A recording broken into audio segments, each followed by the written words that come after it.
यहां पर आप मीथेन के एक मॉलिक्यूल का मॉडल देख रहे हैं। यहां पर बीच में ये जो काला बॉल है ये कार्बन एटम को इंडिकेट कर रहा है और ये जो सफ़ेद बॉल्स है ये सफ़ेद बॉल्स हाइड्रोजन को इंडिकेट कर रहा है। ये है कार्बन और बाकी 4 है हाइड्रोजन एटम। पीछे एक हाइड्रोजन एटम जो है ये छिपा हुआ है। सो इसे मीथेन कहा जाता है, मीथेन, और इसका फॉर्मूला होता है CH4। आपने देखा कि ये एक 3 डायमेंशनल स्ट्रक्चर है। वैसे किताबों में आप इसका स्ट्रक्चर कुछ ऐसा पाएंगे, CH, H, H और H, 4 H। सो आपको ऐसा लग सकता है, अपीयर हो सकता है कि ये मानो एक प्लेनर मॉलिक्यूल है, एक प्लेन में है चारों एटम, लेकिन ऐसा नहीं है। चारों का चारों एटम जो है एक प्लेन में नहीं है, बल्कि 3 डायमेंशनल स्ट्रक्चर है ये है मीथेन का स्ट्रक्चर। वैसे कुछ और चीजें यहां पर आप देख ले। यहां पर जो बॉन्ड एंगल होता है, 2 बॉन्ड्स के बीच जो एंगल होता है, इसे बॉन्ड एंगल कहा जाता है। आप गौर से देखिए, ये जो बॉन्ड्स है, इन बॉन्ड्स में क्या है? इलेक्ट्रॉन से बना हुआ बॉन्ड है। चूंकि इलेक्ट्रॉन से नेगेटिवली चार्ज्ड होता है और उनका टेंडेंसी होता है एक दूसरे से मैक्सिमम डिस्टेंस दूर रहना, तो ये चारों का चारों बॉन्ड इस तरह से 3 डायमेंशनल स्पेस में सिचुएटेड होता है कि इनके बीच का एंगल मैक्सिमम हो। और ये वाला जो एंगल होता है ये नियरली 109.5 डिग्री का होता है, नियरली इतना एंगल होता है। और यही एंगल होता है इन 2 बॉन्ड्स के बीच, वही एंगल होता है इन 2 बॉन्ड्स के बीच। तो मीथेन मॉलिक्यूल में जो बॉन्ड एंगल होता है 109.5 डिग्री के आसपास होता है। अब यहां से हम लोग आगे कुछ ऐसा ही और मॉलिक्यूल देखेंगे। यहां पर अगर इस मीथेन मॉलिक्यूल से एक हाइड्रोजन को रिप्लेस कर दिया जाए तो CH3 बचेगा। वैसा ही एक और CH3 लाकर अगर यहां पर जोड़ दिया जाए, अटैच कर दिया जाए इस तरह से, तो फिर यहां पर हमें एक नया मॉलिक्यूल मिलता है, हमें एक दूसरा मॉलिक्यूल मिलता है। इस मॉलिक्यूल को कहा जाता है ईथेन। यहां पर देखिए 2 कार्बन एटम्स है और 6 हाइड्रोजन एटम्स है। ये हो गया ईथेन, ईथेन। और इसका अगर फॉर्मूला देखें तो 2 कार्बन है और 6 हाइड्रोजन एटम्स है, 6 हाइड्रोजन एटम्स है। इसका स्ट्रक्चर कुछ इस तरह से आप पाएंगे किताबों में, C और यहां पर इस C के साथ, इस कार्बन के साथ 3 हाइड्रोजन एटम और इस कार्बन के साथ 3 हाइड्रोजन एटम। तो ये भी एक 3 डायमेंशनल स्ट्रक्चर है। अब यहां से आगे देखिए, अगर हम दूसरे हाइड्रोजन एटम्स को रिप्लेस करके इसी तरह से CH3 जोड़ते जाएं तो फिर देखें हमें क्या मिलेगा। इसी तरह से हम लंबा चेन बना सकते हैं। देखिए इस तरह से हमने यहां से हाइड्रोजन को रिप्लेस कर दिया और उसी तरह का एक CH3 का ग्रुप हमने यहां पर अटैच कर दिया। तो इस तरह से आप देखें हमें एक नया मॉलिक्यूल मिल गया। इसे कहा जाता है प्रोपेन। इसका नाम है प्रोपेन। और इसका अगर फॉर्मूला देखें तो इसका फॉर्मूला होता है C3, 3 कार्बन एटम्स है और हाइड्रोजन यहां पर 8 हाइड्रोजन एटम्स है। यहां पर इस कार्बन के साथ 3 हाइड्रोजन, इस कार्बन के साथ 3 हाइड्रोजन एटम और इस कार्बन के साथ 2 हाइड्रोजन एटम जुड़ा हुआ है। आप इसे इस तरह से भी रिप्रेजेंटेड पाएंगे किताबों में, C के साथ C और इसके साथ 3 हाइड्रोजन, इसके साथ 2 हाइड्रोजन और इसके साथ 3 हाइड्रोजन। मैं हाइड्रोजन यहां पर लिख नहीं रहा हूं, यहां पर हाइड्रोजन है, यहां पर यहां और यहां। इसे आप ऐसे भी रिप्रेजेंटेड पाएंगे, CH3 यहां पर देखें CH3 है, उसके साथ बीच में यहां पर CH2 है जुड़ा हुआ, CH2, और यहां पर जुड़ा हुआ है CH3। आप इसे इस तरह से भी रिप्रेजेंटेड पाएंगे। तो ये जो मॉलिक्यूल है ये है प्रोपेन मॉलिक्यूल। आगे बढ़ते हैं। यहां से अगर फिर से हम एक हाइड्रोजन एटम को रिप्लेस कर दें और वहां पर हम उसी तरह से अगर हम CH3 ग्रुप को यहां पर जोड़ दे तो हमें एक नया मॉलिक्यूल मिलेगा। तो आप समझ सकते हैं इस तरह से हम चेन, कितना भी लंबा चेन बना सकते हैं। यहां पर जो आपको दिख रहा है ये मॉलिक्यूल, ये ब्यूटेन है। ये है ब्यूटेन। इसका अगर फॉर्मूला देखें तो कार्बन कितना है, देखें 4, और 4 कार्बन के साथ 10 हाइड्रोजन जुड़ा हुआ है। इसके साथ 3, इसके साथ 3 तो हो गए 6, इसके साथ 2 और इसके साथ 2, टोटल हो गया 10। इसका रिप्रेजेंटेशन आप ऐसा पाएंगे, C के साथ C, उसके साथ C, फिर C, और यहाँ इसके साथ 3 हाइड्रोजन, इसके साथ 2 हाइड्रोजन, इसके साथ 2 हाइड्रोजन और इसके साथ 3 हाइड्रोजन। मैं हाइड्रोजन यहाँ पर लिख नहीं रहा हूँ। इसका स्ट्रक्चर आप इसका फॉर्मूला आप ऐसा भी पा सकते हैं, इस तरह से CH3, इसके साथ एक CH2 जुड़ा हुआ है, इसके साथ एक CH2 जुड़ा हुआ है और इसके साथ एक CH3 जुड़ा हुआ है। तो ये भी एक 3 डायमेंशनल स्ट्रक्चर है। यहां से आगे बढ़ते हैं और इंटरेस्टिंगली हम ये देखेंगे कि ये जो प्रोपेन था, प्रोपेन के यहां से हमने हाइड्रोजन को रिप्लेस किया था इस जगह से और CH3 जोड़ा था, लेकिन वो CH3 तो इस जगह पे भी जुड़ सकता है। हमने उस CH3 को जो इस जगह पे जोड़ा था उसके जगह हम किसी और जगह पे भी तो जोड़ सकते हैं। इस तरह से आप देखिए, अगर CH3 को कुछ और जगह पे जोड़ दिया जाए तो हमें यहां पर क्या मिल रहा है। पिछले केस में हमें क्या मिला था, पिछले केस में ब्यूटेन के केस में हमें लंबा चेन मिला था, यहां पर हमें ब्रांच मिल रहा है। देखिए इस तरह से ये चेन तो बना ही रहा है, साथ ही साथ एक ब्रांच भी यहां से इस तरह से निकला है। तो कार्बन से बना हुआ जो मॉलिक्यूल्स है उसका खास बात यही है कि वो लंबा चेन भी बना सकता है और वो इस तरह से वो ब्रांच भी बना सकता है। अब यहां से आगे देखें, यहां पर हमें जो मॉलिक्यूल दिख रहा है ये एक इथेन मॉलिक्यूल है। अब देखिए यहां से अगर हम लोग 2 हाइड्रोजन को यहां से रिप्लेस करें तो क्या होगा, आप सोचे। 2 हाइड्रोजन को अगर हम रिप्लेस कर देते हैं तो यहां पर इस कार्बन के पास एक इलेक्ट्रॉन रहेगा और एक इलेक्ट्रॉन उसे चाहिए होगा, खाली इलेक्ट्रॉन रहेगा बिना बॉन्ड वाला, और इसके पास भी एक इलेक्ट्रॉन रहेगा। सपोज हमने इसको और इसको हटा दिया तो इस कार्बन के साथ 2 हाइड्रोजन जुड़ा हुआ होगा, इस कार्बन के साथ 2 हाइड्रोजन जुड़ा हुआ होगा और ये दोनों कार्बन एक बॉन्ड से जुड़ा हुआ था। अब इस कार्बन को चाहिए एक इलेक्ट्रॉन, क्योंकि इसका ऑक्टेट को इसे फुलफिल करना है और इसे चाहिए एक इलेक्ट्रॉन। तो ये क्या करेगा, ये दोनों एक दूसरे के साथ ये जो खाली इलेक्ट्रॉन है ये शेयर करते हुए एक कोवेलेंट बॉन्ड बना लेगा। तो यहां पर जो आपको सिंगल बॉन्ड इस जगह पे दिख रहा है, वहीं पर बीच में कार्बन कार्बन के बीच, वहीं पर अब आ जाएगा डबल बॉन्ड। डबल बॉन्ड आएगा कार्बन कार्बन के बीच और 2 हाइड्रोजन एटम जो था वो हाइड्रोजन एटम यहां से हट जाएगा। यहां पर आप गौर करें, इस मॉलिक्यूल को कहा जाता है इथीन, ETH। अब ENE होगा, ANE नहीं, ENE होगा। इथ जो है ये इंडिकेट करता है 2 कार्बन एटम्स है और ENE इंडिकेट करता है कि कार्बन कार्बन के बीच एक डबल बॉन्ड है।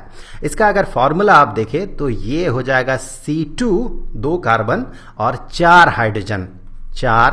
हाइड्रोजन।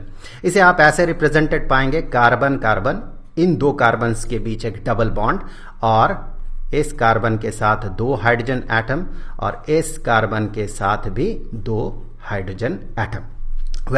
यहां पर मैं आपको बता दूं कि चूंकि इस केस में कार्बन 3 बॉन्ड्स बना रहा है, बेसिकली 4 बॉन्ड्स बना रहा है लेकिन 3 डायरेक्शन में बॉन्ड बना रहा है। एक तो इस डायरेक्शन में हाइड्रोजन के साथ, दूसरा इस डायरेक्शन में और तीसरा कार्बन कार्बन के बीच बॉन्ड बन रहा है, यहां पर डबल बॉन्ड बन रहा है। यहां पर जो बॉन्ड एंगल बनता है, ये बॉन्ड एंगल ऑब्वियसली 3 पार्ट्स में तोड़े 360 डिग्री को। ये मान ले कार्बन है, एक डायरेक्शन में हाइड्रोजन के साथ बॉन्ड, दूसरे डायरेक्शन में हाइड्रोजन के साथ बॉन्ड और तीसरे डायरेक्शन में भले ही डबल बॉन्ड है लेकिन ये कार्बन के साथ इस तरह से बॉन्ड बना रहा है। चूंकि 3 डायरेक्शन में बॉन्ड बनेगा, इसीलिए अगर आप 360 डिग्री को 3 पार्ट्स में तोड़ ले तो यहां पर आपको मिलता है 120। यहां पर बॉन्ड एंगल 120 डिग्री का बनता है और साथ ही साथ यहां आप अगर कॉमन सेंस लगाए तो आप प्रैक्टिकली इसे करके देख ले, किसी भी ओपन स्पेस में आप 3 डायरेक्शन में कुछ भी प्रोपगेट करें, कुछ लकड़ी का टुकड़ा ले ले और उसे प्रोपगेट करें। तो एक पॉइंट से 3 डायरेक्शन में लकड़ी का टुकड़ा अगर आप प्रोपगेट करें, भले ही आपके पास 3 डायमेंशनल स्पेस है, लेकिन अगर इनके बीच मैक्सिमम डिस्टेंस आपको बनाना है तो वो मैक्सिमम डिस्टेंस 120 डिग्री का ही हो सकता है। 120 डिग्री का ही होगा। और खास बात यह है कि ये एक ही प्लेन में सिचुएटेड होगा। 4 बॉन्ड जब था उस समय वो 3 डायमेंशनल स्ट्रक्चर ले रहा था मीथेन के केस में, लेकिन इस केस में ये एक प्लेनर मॉलिक्यूल होगा। ये जो है ये एक प्लेन में ही रिसाइड करेगा, ये एक 2 डायमेंशनल प्लेन में रिसाइड करेगा। ये बहुत इंपॉर्टेंट है, आगे चल के हम देखेंगे इसका इंपॉर्टेंस क्या है। तो ये जो इथीन मॉलिक्यूल है C2H4, इसकी खास बात ये है कि ये प्लेनर है और यहाँ पर ये जो बॉन्ड एंगल बनता है 120 डिग्री का बनता है, यहाँ पर भी बॉन्ड एंगल जो है ये 120 डिग्री का बनता है। ऐसे ही पिछले केस की तरह यहां से आप हाइड्रोजन को रिप्लेस करके यहां पर CH3 जोड़ सकते हैं। उसका नाम हो जाएगा प्रोपीन। 3 कार्बन रहे तो वो प्रोप को इंडिकेट करता है। यहां मान ले ये कार्बन अगर होता और यहां से 3 हाइड्रोजन अगर निकलता, एक हाइड्रोजन, दूसरा हाइड्रोजन, तीसरा हाइड्रोजन, तो फिर हम इसे कहते हैं प्रोपीन, प्रोप इन। चूंकि यहां पर डबल बॉन्ड है इसीलिए इन, सिंगल बॉन्ड होने से ये एन हो जाता। यहां से आगे बढ़ते हैं। अब देखिए यहां पर इस इथेन मॉलिक्यूल से अगर दो हाइड्रोजन, यहां से इन दोनों को और यहां से इन दोनों को अगर हम रिप्लेस करें और बीच में कार्बन कार्बन बॉन्ड हम लोग इंट्रोड्यूस करें, तो फिर हमें मिलेगा इस तरह का ट्रिपल बॉन्ड। 2 कार्बन के बीच हमें मिलेगा ट्रिपल बॉन्ड और एक एक कार्बन एटम जो है एक एक हाइड्रोजन एटम के साथ जुड़ा हुआ होगा। देखिए यहां पर जो 2 कार्बन एटम है, दोनों का ऑक्टेट जो है ये फुलफिल्ड है। ये कार्बन 3 बॉन्ड इस कार्बन के साथ बना रहा है और चौथा वाला बॉन्ड इस हाइड्रोजन के साथ बना रहा है। इस कार्बन के साथ भी वही है। तो इसे कहा जाता है एथ स्टैंड्स फॉर 2 कार्बन एटम है। और यहां पर YNE इंडिकेट करता है, ये YNE इंडिकेट करता है कि यहां पर 3 बॉन्ड्स है और ये इथ इंडिकेट करता है कि यहां पर कार्बन के 2 एटम्स है। इसका अगर फॉर्मूला देखें तो ये होगा C2H2। आप इसे ऐसे भी रिप्रेजेंटेड पाएंगे, CC, दोनों C's के बीच 3 बॉन्ड होगा और इस कार्बन के साथ 1 बॉन्ड और इस कार्बन के साथ बनेगा 1 बॉन्ड। इसकी खास बात यह है कि ये एक लीनियर मॉलिक्यूल है, ये एक ही लाइन में होगा। ये एटम, ये एटम, ये एटम, ये एटम, ये एक ही सीध में होगा, एक ही लाइन में होगा। तो ये एक लीनियर मॉलिक्यूल है। अभी आप इस हाइड्रोजन को हटा के इस जगह पे आप एक CH3 जोड़ सकते हैं। ये इथाइन था, इसके साथ हमने इस हाइड्रोजन को रिमूव किया और हाइड्रोजन को रिमूव करके हम इस जगह पे CH3 इंट्रोड्यूस कर सकते हैं। तो आप अब ध्यान दें कि ये अब लीनियर नहीं रहा, अब ये 3 डायमेंशनल स्ट्रक्चर हो गया। क्योंकि देखिए हाइड्रोजन जो है ये 3 डायमेंशनल स्पेस में जो बाहर की तरफ निकला हुआ है, एक सीध में नहीं है। अब इसका अगर नाम आप देखें तो इसका नाम क्या होना चाहिए? प्रोप तो इंडिकेट करेगा 3 कार्बन एटम्स है और चूंकि यहां पर एक ट्रिपल बॉन्ड है तो ये हो जाएगा प्रोपाइन। प्रोप 3 को इंडिकेट कर रहा और ये आइन जो है ये ट्रिपल बॉन्ड को इंडिकेट कर रहा है। इसका फॉर्मूला अगर देखें तो इसका फॉर्मूला होगा C3 और हाइड्रोजन कितना है देखें, 1 2 3 4 हाइड्रोजन, C3H4। तो ये हो गया प्रोपाइन और इसका रिप्रेजेंटेशन आप ऐसा भी देखेंगे किताबों में, C के साथ C ट्रिपल बॉन्ड और एक C सिंगल बॉन्ड में जुड़ा हुआ है। यहां पर 1 हाइड्रोजन है और यहां पर 1 2 और 3 हाइड्रोजन्स है। तो इस तरह से ये हो गया प्रोपाइन। तो फिर देखिए हमने क्या देखा अब तक। हमने ये देखा कि कार्बन के पास एक यूनिक एबिलिटी होता है बॉन्ड बनाने का अलग कार्बन एटम्स के साथ। ये लंबे लंबे बड़े बड़े मॉलिक्यूल्स बना सकता है, एक के बाद एक कार्बन जुड़ता हुआ बहुत लंबा बहुत बड़ा मॉलिक्यूल बन सकता है। इस प्रॉपर्टी को एक कार्बन के साथ दूसरा, दूसरे के साथ तीसरा, तीसरे के साथ चौथा एटम्स, कार्बन एटम्स का जुड़ना, इस प्रॉपर्टी को, ये लंबा और भी बहुत लंबा जुड़ सकता है, इस प्रॉपर्टी को कैटनेशन कहा जाता है। ये जो कंपाउंड्स है, कार्बन कंपाउंड्स है, ये लंबा चेन बना सकता है, हमने देखा चेन बना सकता है। ये ब्रांच्ड चेन भी बना सकता है, हमने ब्रांच भी देखा किस तरह से ये बना सकता है। और ये रिंग भी फॉर्म कर सकता है, रिंग के बारे में हम लोग थोड़ी देर में देखेंगे। ये रिंग भी फॉर्म कर सकता है। इसीलिए कार्बन का इतना वर्सेटाइल नेचर होता है, इसीलिए कार्बन करोड़ों कंपाउंड्स बना सकता है, बहुत बहुत बहुत सारे कंपाउंड्स बना सकता है। क्यों? क्योंकि ये बहुत लंबा चेन ब्रांचेस और रिंग्स कुछ भी बना सकता है। अब यहां पर देखें, यहां पर हमने क्या देखा, यहां पर देखिए एक कार्बन एटम है, यहां पर 2 कार्बन एटम्स है, यहां पर 3 कार्बन एटम्स है, इस तरह से 4 कार्बन एटम है। तो ये देखिए किस तरह से चेन बना रहा है, 1 से 2, 2 से 3, 3 से 4, इसी तरह से 4 से 5, 6, 7, 8, 9, 10, बहुत लंबा चेन बना सकता है। और साथ ही साथ हमने ये भी देखा कि यहां पर ये चेन भी बना सकता है, और CH3 अगर यहां न जुड़ के यहां जुड़ जाता तो फिर ये इस तरह का ब्रांच भी बना सकता था। इसीलिए कार्बन का नेचर इतना वर्सेटाइल होता है, ये इतने सारे कंपाउंड्स फॉर्म कर सकता है। साथ ही साथ हमने ये भी देखा कि कार्बन एटम सिंगल बॉन्ड से भी जुड़ा हो सकता है, डबल और ट्रिपल बॉन्ड से भी जुड़ा हो सकता है। इसीलिए इतना सारा वेरिएशन आता है इसके कंपाउंड्स में। जो कंपाउंड्स जहां पर कि कार्बन कार्बन सिर्फ सिंगल बॉन्ड, सिर्फ और सिर्फ पूरे मॉलिक्यूल में सिर्फ और सिर्फ सिंगल बॉन्ड से जुड़ा हुआ होता है, उसे सैचुरेटेड कंपाउंड कहा जाता है। और जो कंपाउंड, जिस कंपाउंड में कार्बन कार्बन के बीच एटलीस्ट एक डबल या ट्रिपल बॉन्ड हो, उसे अनसैचुरेटेड कंपाउंड कहा जाता है। जैसे कि ये सैचुरेटेड कंपाउंड का एग्जाम्पल है, कार्बन कार्बन के बीच देखे यहां पर सिंगल बॉन्ड है, ये सैचुरेटेड कंपाउंड है, और यहां पर डबल बॉन्ड है तो ये अनसैचुरेटेड कंपाउंड है। इसे आप ऐसे भी रिप्रेजेंटेड देखेंगे, C2H6 और यहां पर C2H4, यहां पर कार्बन कार्बन के बीच डबल बॉन्ड है। तो डबल या ट्रिपल बॉन्ड अगर रहे कार्बन कार्बन के बीच तो उसे अनसैचुरेटेड कंपाउंड कहा जाता है। अब देखिए, अगर हम एक ऐसा स्ट्रक्चर लेते हैं, कार्बन कार्बन, उन 2 कार्बन्स के बीच एक डबल बॉन्ड, और नेक्स्ट कार्बन के साथ ये सिंगल बॉन्ड में जुड़ेगा, तो यहां पर जो खाली जगह है वहां पर एक हाइड्रोजन जुड़ा हुआ है और यहां पर भी एक हाइड्रोजन जुड़ा हुआ है। सो यहां से भी एक बॉन्ड निकलेगा जो कार्बन के साथ जुड़ सकता है। अगर हम लोग इसी तरह का और 2 स्ट्रक्चर्स ले, एकदम सेम इसी तरह का एक स्ट्रक्चर और ले आए और इसके साथ अगर हम जोड़ दें, अब देखिए इसी तरह का स्ट्रक्चर हम जोड़ेंगे इसके साथ, तो फिर देखिए यहां पर अब हमने जोड़ दिया 4 टोटल 4 कार्बन एटम हो गया। अब इसी तरह का एक और स्ट्रक्चर को अगर हम जोड़े तो हम एक बहुत ही इंटरेस्टिंग चीज पाएंगे कि ये जो है ये फॉर्म करेगा एक रिंग।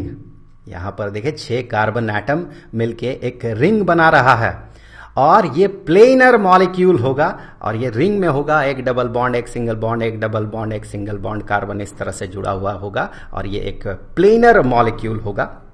और इस मॉलिक्यूल को कहा जाता है बेंजीन, इसे कहा जाता है बेंजीन, इसका नाम है बेंजीन। इसका अगर आप फॉर्मूला देखें तो इसका फॉर्मूला होगा C कितना है, 6 है, 6C, और हाइड्रोजन भी 6 है, C6H6। इसका स्ट्रक्चर आप ऐसा पाएंगे, कार्बन कार्बन कार्बन कार्बन, और यहां पर कार्बन और कार्बन, यहां double bond, single bond, double bond, single bond, double bond, single bond, और इस तरह से हाइड्रोजन हाइड्रोजन, हर एक के साथ एक एक हाइड्रोजन जुड़ा हुआ है। तो इस तरह से कार्बन जो है ये रिंग भी फॉर्म कर सकता है। और ये प्लेनर क्यों होता है, क्योंकि देखिए जैसे यहां पर डबल बॉन्ड बन जाता है तो यहां पर ये बॉन्ड एंगल कितना हो जाता है, 120 डिग्री का हो जाता है। यहां पर भी ये बॉन्ड एंगल जो है ये 120 डिग्री का हो जाएगा। सिमिलरली यहां पर भी 120 डिग्री का हो जाएगा, यहां पर भी वो एंगल 120 डिग्री का हो जाएगा, यहां भी 120 डिग्री का हो जाएगा, यहां भी 120 डिग्री का हो जाएगा। तो ये एक हेक्सागन फॉर्म करेगा। और थोड़ी देर पहले हमने क्या देखा था कि ऐसे सिचुएशन में ये जो पार्ट होगा, ये जो सेक्शन होगा, ये सेक्शन एक प्लेनर सेक्शन होगा। सिमिलरली क्योंकि यहां भी डबल बॉन्ड है तो ये भी एक प्लेनर सेक्शन होगा, ये भी डबल बॉन्ड है तो ये सेक्शन भी जो है ये एक प्लेनर सेक्शन होगा। इसीलिए बेंजीन मॉलिक्यूल जो है ये एक प्लेनर मॉलिक्यूल होता है। खास बात यह है कि कार्बन मुड़ते हुए, रिंग बनाते हुए भी मॉलिक्यूल बना सकता है। तो देखिए ये चेन बनाते हुए मॉलिक्यूल बना सकता है, ब्रांच बनाते हुए मॉलिक्यूल बना सकता है, और इस तरह से चेन या फिर कहे रिंग बनाते हुए भी मॉलिक्यूल बना सकता है। अब देखिए कार्बन जो है इसको 4 बॉन्ड बनाना है, तो हो सकता है ये कार्बन के साथ बॉन्ड बनाए, हो सकता है हाइड्रोजन के साथ बॉन्ड बनाए, ऐसा भी हो सकता है किसी दूसरे एटम के साथ बॉन्ड बनाए, जैसे कि ऑक्सीजन दूसरे एलिमेंट के एटम के साथ ऑक्सीजन के साथ बना सकता है, हाइड्रोजन के साथ तो बनाता ही है, नाइट्रोजन के साथ बना सकता है, सल्फर, क्लोरीन जैसे और भी बहुत सारे एलिमेंट के एटम के साथ ये बॉन्ड बना सकता है। जैसे कि यहां पर आप एग्जाम्पल देखें, यहां पर आपको इथेन का एग्जाम्पल दिख रहा है। यहां पर इस हाइड्रोजन पे गौर करें, ये अगर रिप्लेस्ड हो जाए और इसके जगह पे अगर कोई मोनोवेलेंट सिंगल वैलेंसी वाला एलिमेंट का एटम आके जुड़ जाए तो ये भी पॉसिबल है। इस क्लोरीन को क्या चाहिए? क्लोरीन को एक इलेक्ट्रॉन चाहिए, तो ये क्लोरीन यहां पर इस कार्बन के साथ एक बॉन्ड बनाएगा, यहां पर ये डोनेट कर देगा एक इलेक्ट्रॉन, कार्बन का इलेक्ट्रॉन रहेगा, तो इस तरह से यहां पर इलेक्ट्रॉन शेयर करते हुए ये बॉन्ड बना सकता है इस तरह से। सो यहां पर क्लोरीन की जगह कोई दूसरा एलिमेंट का एटम रह सकता है, या फिर यहां पर कुछ ऐसे आयंस भी रह सकता है, जैसे कि यहां पर ये जो ऑक्सीजन है, ये ऑक्सीजन हाइड्रोजन के साथ एक बॉन्ड बना रहा है, और जो दूसरा बॉन्ड इसे बनाना है, ये दूसरा बॉन्ड ये इस कार्बन के साथ बना रहा है, क्योंकि ऑक्सीजन के पास अपना ऑक्टेट फुलफिल करने के लिए 2 इलेक्ट्रॉन का डेफिशिएंसी होता है, तो वही 2 इलेक्ट्रॉन यहां पर एक हाइड्रोजन के साथ दूसरा कार्बन के साथ बॉन्ड बना के ये फुलफिल कर सकता है। तो इसी तरह से हाइड्रोजन की जगह दूसरा एलिमेंट का एटम आके जुड़ के नए नए तरीके का मॉलिक्यूल बना सकता है, और कौन आके जुड़ रहा, किस तरह का एलिमेंट आके जुड़ रहा है, इस पे डिपेंड करेगा कि उस मॉलिक्यूल का प्रॉपर्टी किस तरह का होगा।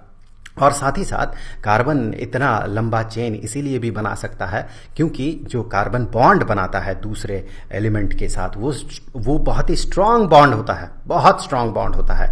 क्यों? क्योंकि कार्बन जो है ये एक बहुत ही छोटा एटम है।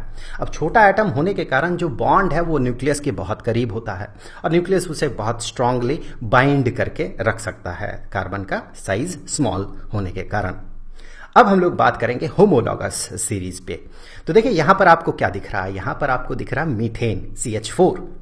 तो अब क्या करते हैं हम लोग, इस मीथेन में अगर हम CH2 ऐड कर दे बीच में यहां पर, तो ये बन जाएगा इथेन।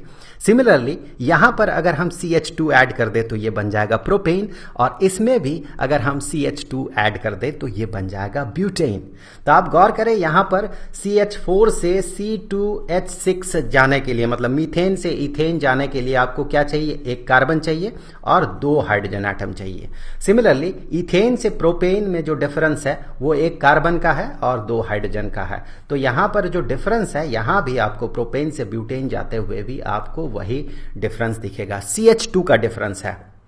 तो इस तरह के सीरीज को यहां पर आगे आप बढ़ते जाए, जितना बढ़ेंगे CH2 का ही डिफरेंस मिलेगा। आप समझ सकते हैं यहां पर अगर आप चेन को ब्रेक करें यहां पर, और यहां पर आप CH2 अगर इंसर्ट करें तो ये नया एक मॉलिक्यूल बनेगा।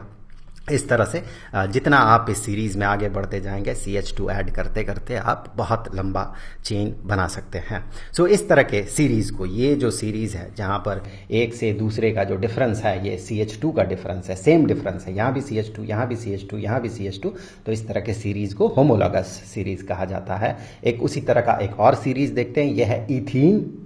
ENE इंडिकेट कर रहा कि डबल बॉन्ड है, इथ इंडिकेट कर रहा 2 कार्बन एटम है। अब यहां पर क्या करते हैं, यहां पर भी हम लोग अगर CH2 जोड़ दे तो ये बन जाएगा प्रोपीन, फिर यहां पर अगर हम लोग CH2 जोड़ दे तो ये बन जाएगा ब्यूटीन। तो ये भी एक होमोलॉगस सीरीज है। इथीन से प्रोपीन जाते हुए हमें 1 कार्बन चाहिए और 2 हाइड्रोजन चाहिए। सिमिलरली यहां से यहां प्रोपीन से ब्यूटीन जाते हुए हमें 1 कार्बन चाहिए, C3 से C4, और हाइड्रोजन चाहिए हमें 2। अब बात करते हैं स्ट्रक्चरल आइसोमर्स में। यहां पर जो हमने थोड़ी देर पहले बात किया था, यहां पर अगर आप इसका फॉर्मूला देखें, यहां पर ये क्या है, ये है ब्यूटेन। यहां पर इसका अगर फॉर्मूला देखें तो कार्बन कितना है, 1 2 3 4, सो 4 कार्बन। हाइड्रोजन कितना है, इसके साथ 3, इसके साथ 3, 3 3 6 हो गया, और इसके साथ 2 और इसके साथ 2, तो 10 हाइड्रोजन है, C4H10।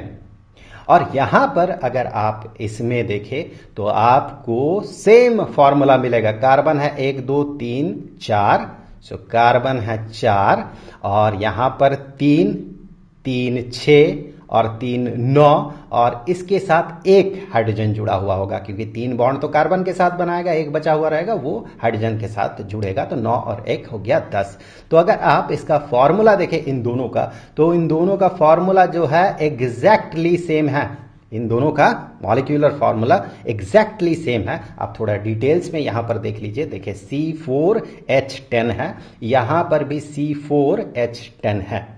तो इस तरह का जो स्ट्रक्चर्स है वो कंपाउंड्स जिनका मॉलिक्यूलर फॉर्मूला सेम है, जैसे कि इस केस में हमने क्या देखा था C4H10, जिनका मॉलिक्यूलर फॉर्मूला सेम है पर जिनका स्ट्रक्चर अलग अलग है, डिफरेंट स्ट्रक्चर है जिनका, उन्हें स्ट्रक्चरल आइसोमर्स कहा जाता है। तो जो एग्जाम्पल हमने देखा वो एग्जाम्पल स्ट्रक्चरल आइसोमर्स का था।